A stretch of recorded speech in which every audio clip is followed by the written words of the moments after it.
وہ ابو الحق کو کسی بھی دھوکے میں نہیں رکھنا چاہتی تھی، لہٰذا پہلی ہی رات اسے اپنی زندگی کے تمام واقعات بتا دیے۔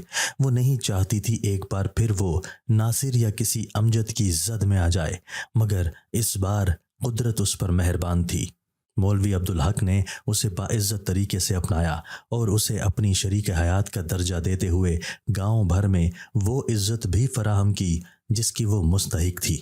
اس کرم نوازی پر وہ آپ بھی اپنے پروردگار کی بہت شکر گزار تھی۔ اللہ تعالیٰ نے اسے کچھ عرصے بعد اولاد کی نعمت سے بھی نوازا اور اس پر لگی تمام تہمتیں خود بخود غائب ہو گئیں۔ اب گاؤں بھر میں وہ کسی جادوئی عورت یا کم بخت عورت کے نام سے نہیں بلکہ بخت و بی کے نام سے جانی جاتی۔ اپنے اوپر تمام کی گئی زیادتی پر وہ لوگوں کو معاف کر چکی تھی۔ وہ جانتی تھی کہ اللہ تعالیٰ بہترین قادر مطلق اور منصف ہے اور وہی بہترین انصاف کرنے والا ہے کہ بس ہماری باتیں ہیں کہ لوگوں کو رنگ و روپ اور کسی نہ کسی خوبی کے باعث ہی جانا جائے، مگر وہ ہر ایک میں یکساں سلوک کرنا جانتا ہے۔ مائی رشیدہ کی بختوں کو خوش نحال دیکھنے کی خواہش بھی پوری ہو گئی اور بختوں کی زندگی بھی خوشیوں کے رنگ میں رنگ گئی۔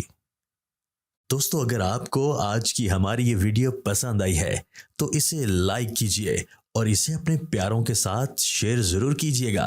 اور ہاں، اگر آپ نے ابھی تک ہمارا چینل سبسکرائب نہیں کیا تو ہمارا چینل سبسکرائب کر دیجئے اور بیل آئیکن بھی پریس کر دیجئے تاکہ ہماری ہر نئی آنے والی ویڈیو آپ کو بر وقت مل سکے۔ اللہ حافظ۔